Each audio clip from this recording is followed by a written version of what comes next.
नमस्कार, बहुत स्वागत है आपका। आप देख रहे हैं कौन बनेगा प्रधानमंत्री और आपके साथ हूं मैं दीपा बाफिला। कौन बनेगा प्रधानमंत्री का कारवां पहुंच चुका है यूपी की राजधानी लखनऊ। जी, लखनऊ इसलिए भी खास हो जाता है क्योंकि राजनीतिक मायने इसके बहुत ज्यादा हैं। यूपी सबसे बड़ा सूबा है देश का और 80 की 80 सीटें जीतने का दावा हर कोई यहाँ पर कर रहा है, वो चाहे भारतीय जनता पार्टी हो या फिर कांग्रेस पार्टी या मुख्य विपक्षी दल उत्तर प्रदेश की समाजवादी पार्टी हो। देखिए, 80 की सीटें कौन जीतेगा इसी पर लगातार हम चर्चा भी करेंगे, लेकिन उसके इतर अगर आप बात करते हैं इंडिया गठबंधन की तो लगातार भगदड़ है। इंडिया अलायंस की ओर से भी दावा ये किया जा रहा है कि 80 की 80 सीटें यहाँ पर जीतेंगे, लेकिन जिस तरीके से अफरा तफरी का माहौल है उस बीच में ये दावा कैसे कामयाब होगा इंडिया अलायंस का, इस पर भी हम चर्चा करेंगे। और साथ ही खबर ये है इसी बीच की समाजवादी पार्टी के 13 विधायक भी जल्दी पार्टी छोड़ सकते हैं, ऐसी खबरें सामने आ रही हैं। और दूसरी ओर दिल्ली में लोकसभा चुनाव को लेकर मंथन किया जा रहा है। बीजेपी की ओर से राष्ट्रीय अधिवेशन चल रहा है 2 दिवसीय। खबर यह भी है दिल्ली से कि मध्य प्रदेश के पूर्व सीएम कमलनाथ और उनके सांसद बेटे नकुल नाथ पार्टी से इस्तीफा देकर के पार्टी को गुड बाय बोल के बीजेपी का दामन थाम सकते हैं। इसी बीच में सबसे बड़ा सवाल जो है वो ये कि आखिर इस भगदड़ के बाद किस तरीके से अब एनडीए का सुपड़ा साफ इंडिया गठबंधन करेगा, इसी पर चर्चा हम आगे करेंगे। और साथ ही लोकसभा सीट यहाँ की इसलिए खास हो जाती है क्योंकि 1991 से लगातार भारतीय जनता पार्टी विजय रथ पर सवार है और दूसरी पार्टियों को मौका यहाँ पर नहीं मिला है। इस बार क्या होगा इस पर चर्चा करेंगे। ऑडियंस हमारे साथ है, लखनऊ की जनता, और साथ ही साथ खास मेहमान भी हमारे साथ लगातार बने हुए हैं। लेकिन सबसे पहले आपको दिखाते हैं वार पलटवार।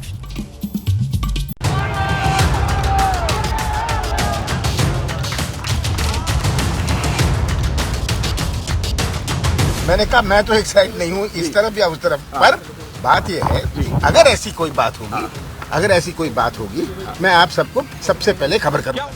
जिस व्यक्ति ने अपने राजनीतिक जीवन की शुरुआत नेहरू गांधी परिवार के साथ उनके पीछे साथ में खड़े होकर उस समय लड़ी थी, उस आदमी को आप कभी उम्मीद भी कर सकते हो कि ऐसा आदमी कभी कांग्रेस और सोनिया गांधी जी के परिवार को छोड़ के जाएगा, इंदिरा जी के परिवार को छोड़ के जाएगा? पार्टी है ना कांग्रेस, वो ख़त्म होने वाली है। 12-14 एमएलए हैं उनके और सभी जो है वो अलग अलग हैं। मुझे लगता है कि कुछ ना कुछ शुभ समाचार जल्दी ही मिलेगा। वहाँ पर क्या चल रहा है उसका सही विश्लेषण करके, सही आंकलन करके अगर कोई जवाब दे सकता है आपके प्रश्नों का, तो मुझे लगता है राष्ट्रीय नेतृत्व। अगर समाजवादी पार्टी में हलचल है वो इस मंच से साझा करें। कोई हलचल नहीं है, सब ठीक है, सब कुशल मंगल है, सब कुशल मंगल। माननीय प्रधानमंत्री जी का मार्गदर्शन रोड मैप हम लोगों को मिलेगा और निश्चित रूप से 100% सीटें मोदी जी के मार्गदर्शन में जीतेंगे। कार्यकर्ताओं ने, सभी एमएलए ने, सभी वोटर्स ने अपना खून पसीना बहा के आपको जब एक बड़ा लीडर बनाते हैं तो बड़ा लीडर अगर भाग जाता है तो मैं कहूँगा ये तो एक कावर्डिस एक्ट है। ये ऐसा हमको डरना नहीं है, अगर डरे तो हम मरे।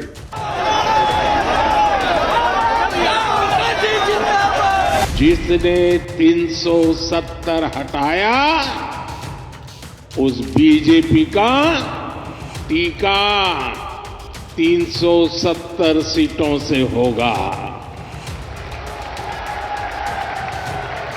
अब की बार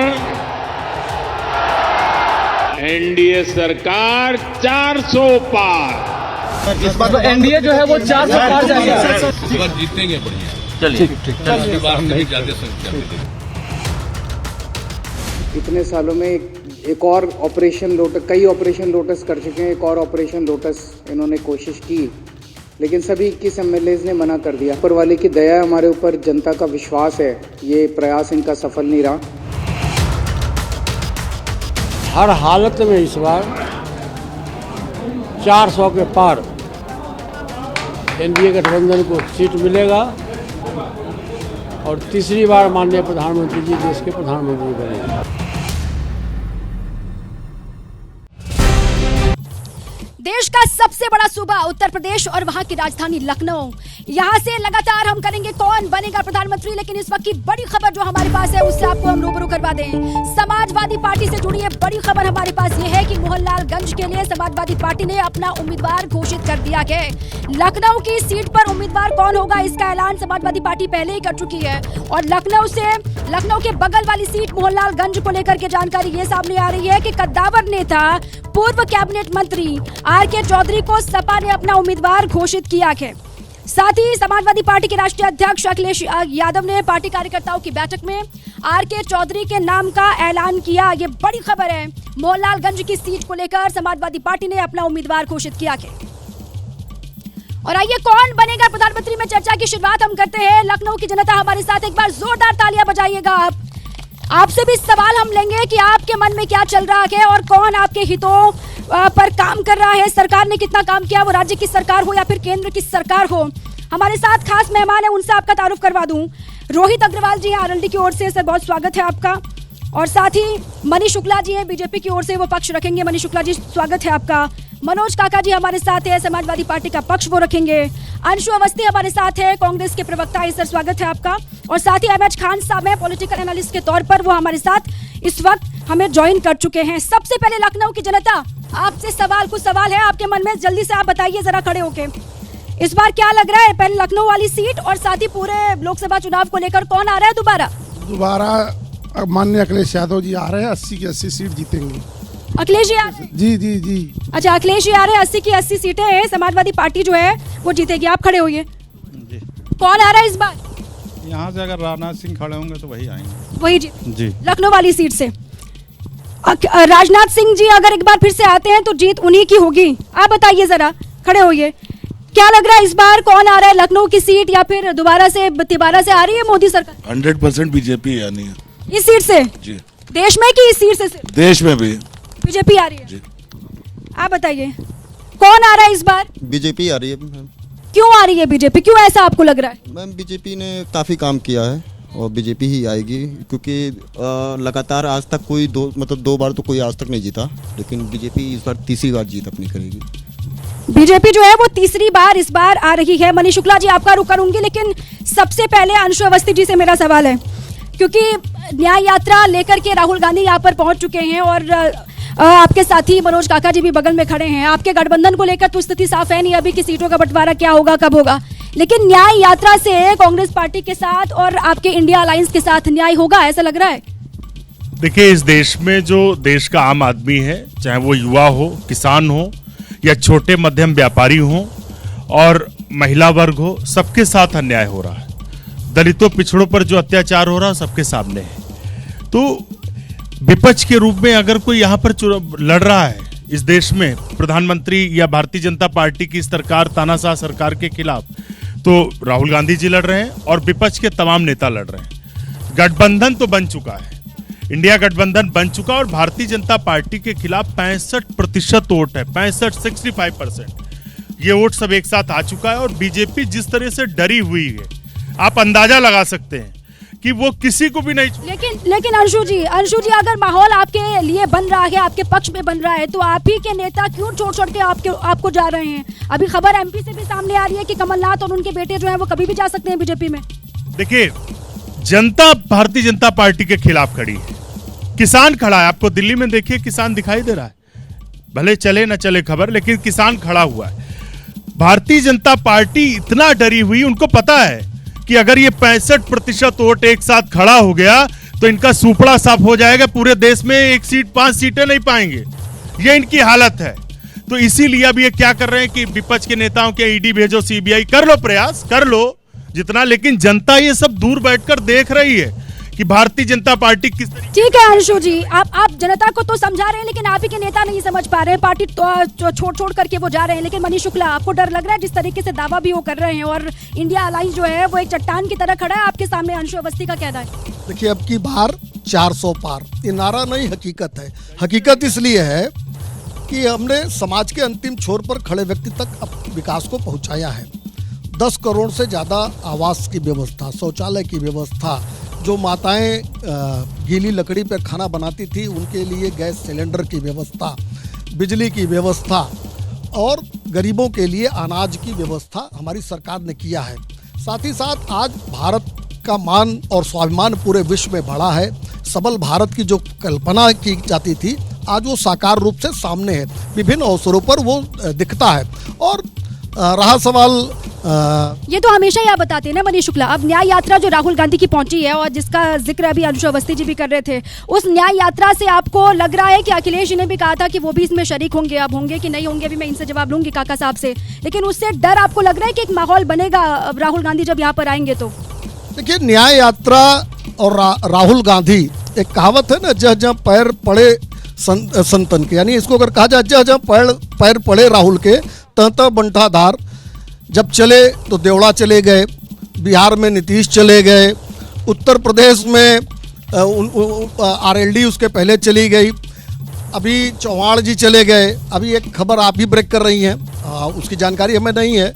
तो देखिए, ये स्पष्ट है कि राहुल गांधी जी को रिलॉन्च करने में कांग्रेस पार्टी खत्म होती जा रही है और सोनिया गांधी का राज्यसभा जाना बहुत बड़ा राजनीतिक घटनाक्रम है और पूरे देश को उन्होंने संदेश दिया है कि उत्तर प्रदेश में 80 की 80 सीटों में एक सीट नहीं मिलनी है, इसलिए रायबरेली छोड़ के। आप कह रहे हैं कि हार को भाप लिया था कांग्रेस पार्टी ने, जिसके बाद जो है सोनिया गांधी भी यहाँ से गई और अब राहुल गांधी आ रहे हैं, लेकिन उसका फायदा नहीं होगा। लेकिन मनोज काका जी, बार बार ये खबरें आती हैं, वो दिल्ली महाराष्ट्र से हो, पश्चिम बंगाल से हो, बिहार से हो, हर जगह से ये खबरें आती हैं कि आपके गठबंधन के साथी कांग्रेस पार्टी को लेकर के कि तमाम बड़े नेता छोड़ के जा रहे हैं। ऐसे में आप देखिए राहुल गांधी जहां जहां जाते हैं, अभी मनीष शुक्ला ने भी कहा कि जहां जहां उनकी न्याय यात्रा पहुंचती है वहां से खबरें ये आती हैं कि पार्टी के नेता तोड़ करके छूट करके वो जा रहे हैं। अब समाजवादी पार्टी के 10 विधायक भी जा रहे हैं, ऐसी खबरें आ रही हैं। देखिए, खबरों का तो यह है कि झूठों ने झूठों से कहा है सच बोलो, घर के अंदर झूठों की एक मंडी है, दरवाजे पे लिखा हुआ है सच बोलो। तो इसको आप खबरों पर अगर जाएंगी तो बहुत सारी खबरें आ रही हैं, लेकिन जो हमारे साथी और राहुल गांधी पर तो जो साथी हैं वो बताएंगे कि राहुल गांधी की क्या राय है।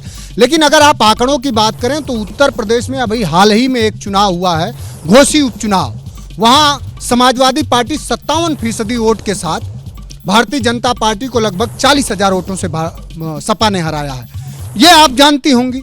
और जो लोग अभी आवास की बात कर रहे थे साथी, लेकिन साथी ये नहीं बता पाए, इनका पूरा जो मर्म है, विमर्श है, वो यही है कि जो डलहौजी ना कर पाया वो हुक्काम कर देंगे और कमीशन दे दोगे तो हिंदुस्तान को नीलाम। लेकिन आप तो मिलकर के चुनाव लड़ने की बात करते हैं ना काका साहब, तो वो मिलकर के गठबंधन की स्थिति क्या है यहाँ पर उत्तर प्रदेश में, कहाँ पर खड़ा है इंडिया अलायंस, जरा वो तस्वीर तो साफ कर दीजिए। दीपा, मैं चाहूंगा कि कम से कम समता का भाव रखेंगी आप, आपके चैनल को पूरा दुनिया देखता है।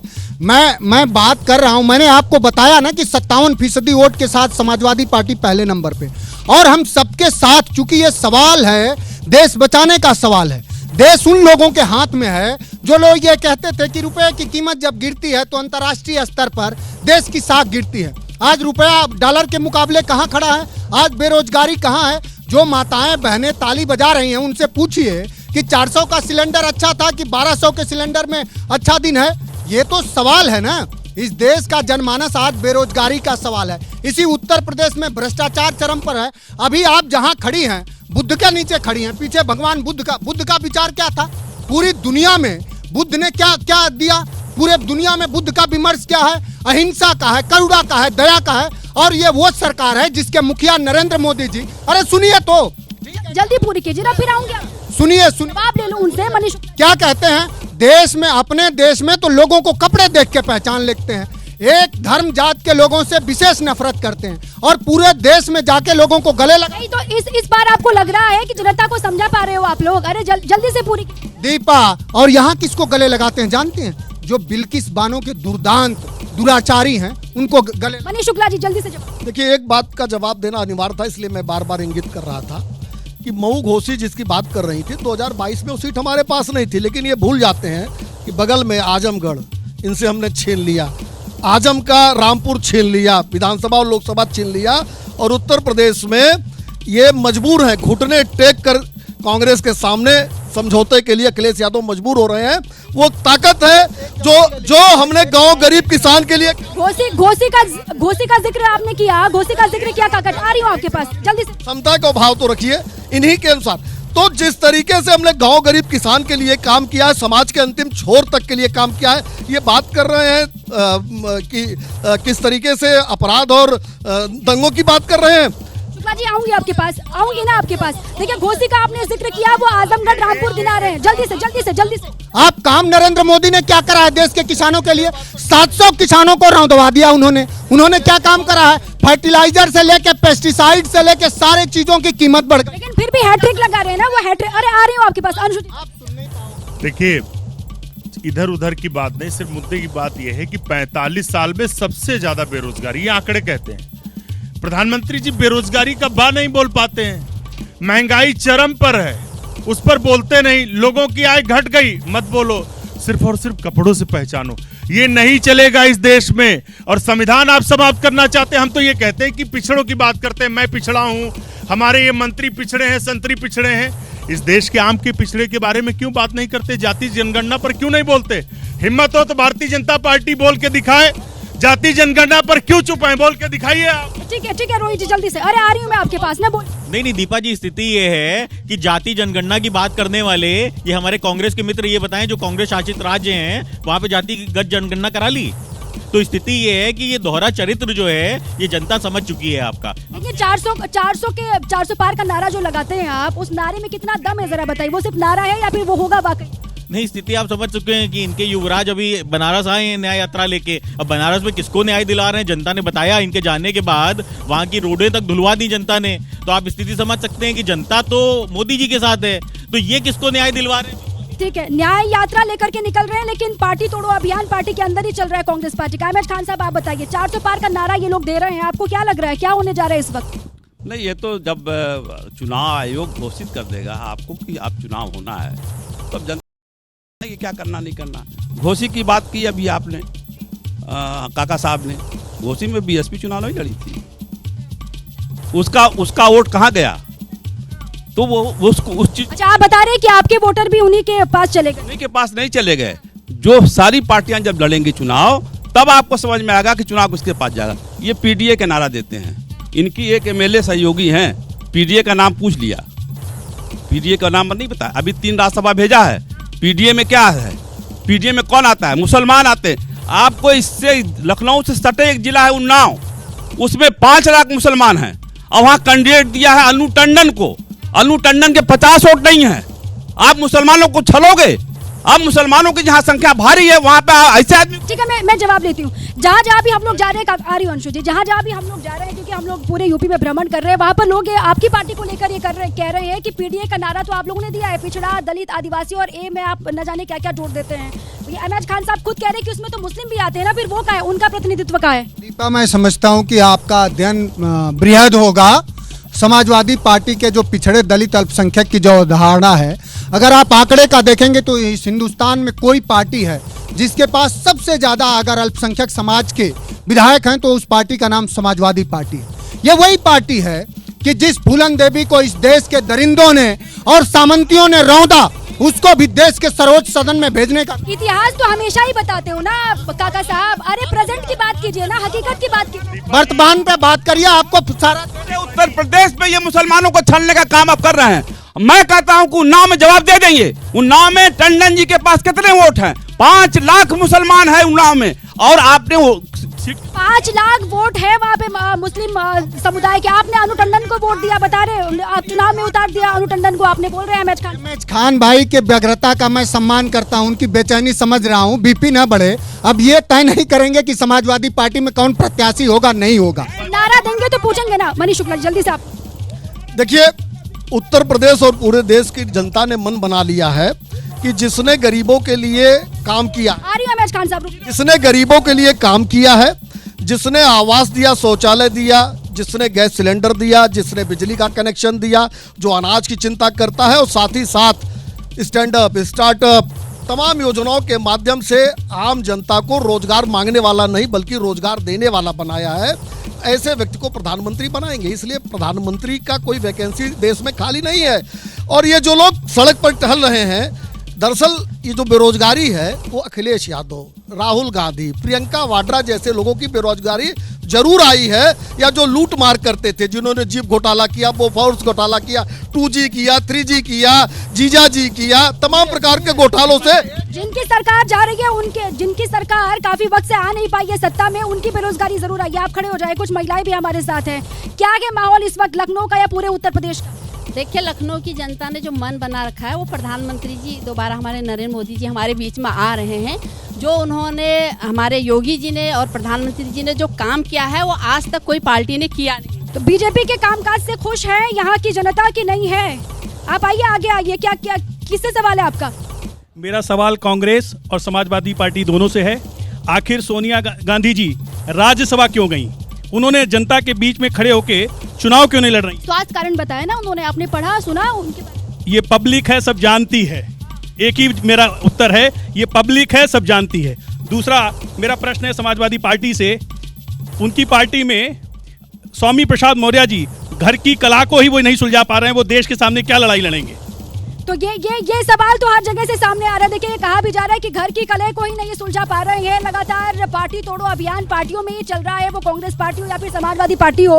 लगातार नेता जो है पार्टी छोड़ के जा रहे हैं। और कहा तो ये प्रवक्ता जो मंच पर मौजूद है, ये जनता का कहना है कि वो सरकार देख रहे हैं कौन बनेगा प्रधानमंत्री। सीधे लखनऊ से, लखनऊ की जनता भी हमारे साथ है और खास मेहमान भी हमारे साथ है। सबसे पहले लखनऊ की जनता से एक सवाल और उसके बाद फिर चर्चा मेहमानों से हम करेंगे। आप खड़े हो जाइए। सवाल है किसी पार्टी से आपका?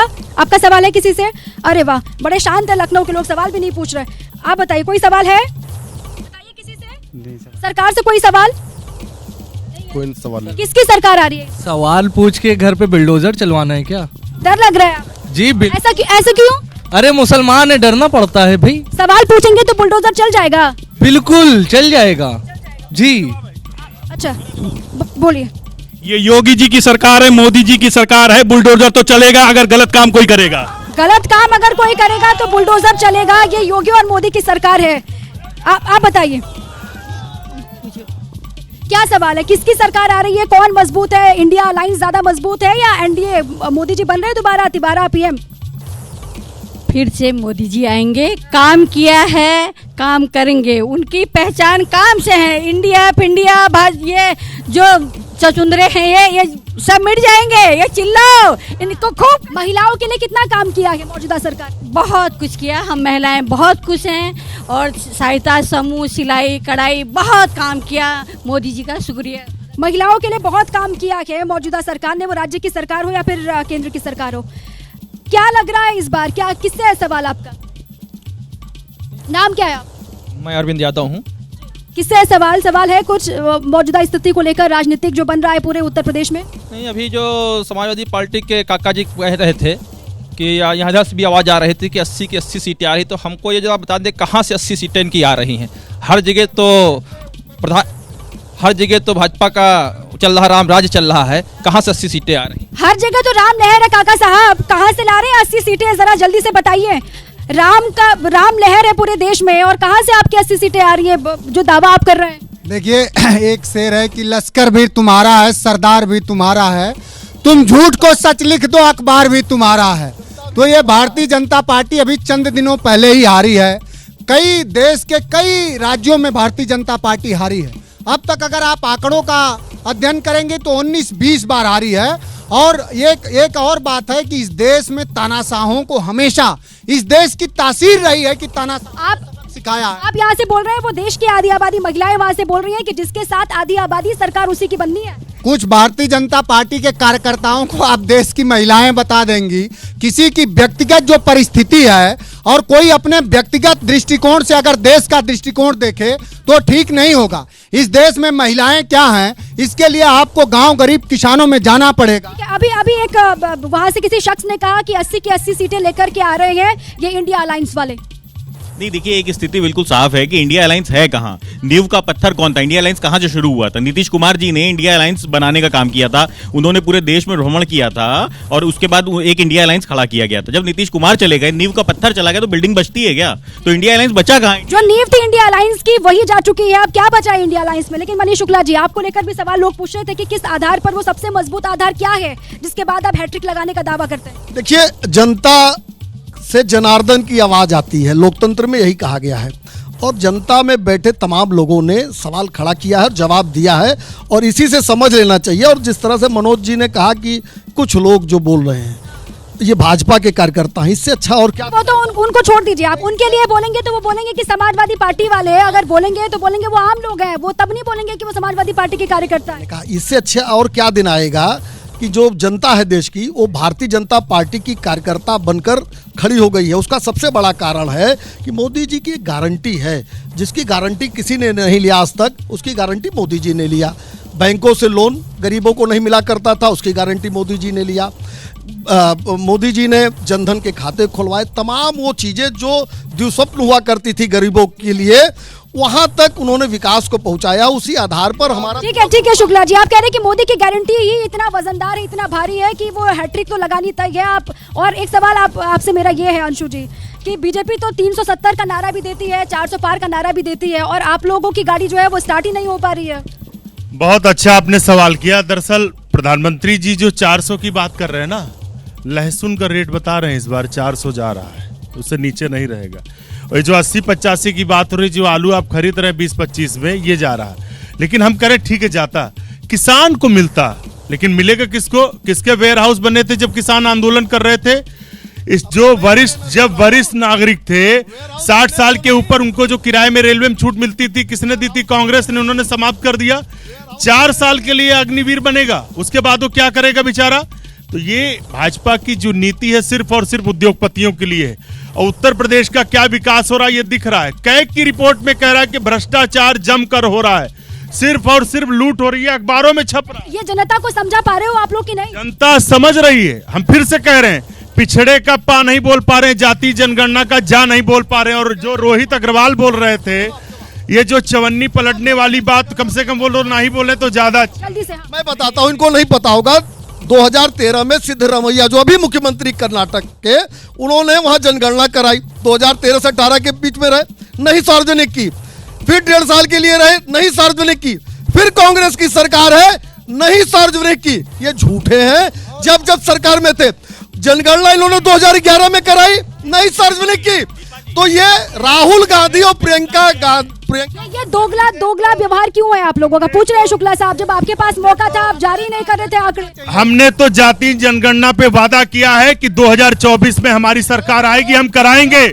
बीजेपी उस पर आखिर क्यों नहीं बोल रही? जवाब दें। देखिए, प्रवक्ता की हैसियत बहुत कम होती है। इनके मुख्यमंत्री योगी आदित्यनाथ इस उत्तर प्रदेश की सदन में कहे कि हम जातिगत जनगणना नहीं चाहते हैं। वो इसलिए क्योंकि योगी आदित्यनाथ जी जानते हैं कि जातिगत जनगणना होगी तो जो सामंतों का शोषण है पिछड़ों, दलितों, अल्पसंख्यक के प्रति कई सालों का, हजारों सालों का, वो उजागर होगा। अगर इतना न्याय चाहते हैं तो इनसे पूछिए कि जातिगत जनगणना से क्यों भागते हैं? क्यों भागते हैं आप लोग जातीय जनगणना से? शुक्ला देखिए ट्रैक रिकॉर्ड क्या है? ट्रैक रिकॉर्ड है, ये भी सरकार में थे। यहाँ छलने का काम करते हैं, जब विपक्ष में है तो कहीं कराइए। इनकी सरकार तो कर्नाटक में है। ठीक है, जातीय जनगणना को लेकर और रोहित जी आपसे अंशु जी ये बोल रहे हैं कि आप लोग तो कहते थे कि चवन्नी थोड़े ना हो कि बदल जाऊंगा, फिर चले गए। इसको लेकर वो तंज कस रहे हैं आप। नहीं, स्थिति ये है कि ये चिंदी चोर नेता के प्रवक्ता जो यहाँ पे खड़े हुए हैं, ये हमको पूछ रहे हैं। इनको ये समझना चाहिए कि हमारी ताकत ये है राष्ट्रीय लोकदल की कि हमारे निकलने के बाद भारत जोड़ो यात्रा ना साइज छोटा हो गया है। जितने दिन की थी ना, पहले 11 जिलों से गुजरनी थी। पूछिए पश्चिम उत्तर प्रदेश में कितने जिले बढ़ाए हैं और बाकी कितने दिन कम किए हैं। जहाँ जाते हैं वहाँ पूरे आंकड़े जो है सब बदल जाते हैं। मैच खान साहब, देखिए, सवाल इस बात का है ना कि देखिए, जैसे अभी आप कह रहे थे काम की बात आई है। आप जहाँ खड़ी हो, ये बहुजन समाज पार्टी की देन है। ये भगवान की मूर्ति लगी है, ये बहुजन समाज पार्टी मायावती जी की देन है। अभी काका जी कह रहे थे, काका जी से मां नहीं निकल रहा है, मुसलमान शब्द नहीं निकल रहा है। अल्पसंख्यक वोट लेंगे मुसलमान का, नाम नहीं लेंगे मुसलमान का। वो तो MY फैक्टर तो वो लगातार कहते हैं कि हमारे साथ धोखा करते हैं। ये देखिए, आज तक उत्तर प्रदेश में ये 7 से 8% हैं। आज तक उत्तर प्रदेश में किसी मुसलमान को अध्यक्ष नहीं बनाया, किसी मुसलमान को उप मुख्यमंत्री नहीं बनाया। क्यों नहीं बनाया? वोट आपके पास भी तो मौका था ना। काका साहब पूछ रहे हैं एमएच खान साहब। देखिए, मैं एमएच खान भैया की बेचैनी समझ रहा हूँ और मनीष भाई ने उनके पॉकेट में क्या रखा हमने वो भी देखा। तो सवाल ये है कि उत्तर प्रदेश में सबसे ज्यादा अगर मुसलमान कहीं विधायक हैं, समाजवादी पार्टी में है। मानिए ये कह रहे हैं मुसलमान जेब में लेके वोट करता है, ये समाजवादी पार्टी का चेहरा है, अखिलेश यादव का चेहरा है। सीधे जल्दी जल्दी ये मानसिकता है समाजवादी पार्टी की मुसलमानों के प्रति। ये कह रहे हैं कि मुसलमान बिक गया है, इसलिए मुसलमान। अहमद खान साहब जल्दी। मुसलमान बुलवाइए इनके मुंह से, मुसलमान बुलवाइए। वो बोल रहे हैं कि मुसलमान बोलने से कतरा रहे हैं आप इस वक्त, ये हालत है। मैंने कहा तो कि इनका पूरा विमर्श, ये पहले बसपा के प्रवक्ता होते थे, अब विश्लेषक हो गए हैं। कुछ दिन में ही इनको बीजेपी का आप प्रवक्ता देखेंगी, तो ऐसे लोगों के वक्त की कमी है, वक्त की कमी है। बहुत बहुत शुक्रिया आप सभी का हमसे जुड़ने के लिए भी और चर्चा का हिस्सा बनने के लिए भी। और लखनऊ की जनता एक बार जोरदार तालियां जाते जाते अपने लिए भी बजा दीजिए। तो लखनऊ से आप देख रहे थे कौन बनेगा प्रधानमंत्री, हमारी खास पेशकश में यहाँ से बस इतना ही। कल आपको दिखाएंगे कानपुर से कौन बनेगा प्रधानमंत्री। बाकी देश दुनिया की तमाम बड़ी खबरों के लिए आप बने रहे हमारे साथ और देखते रखें एबीपी न्यूज।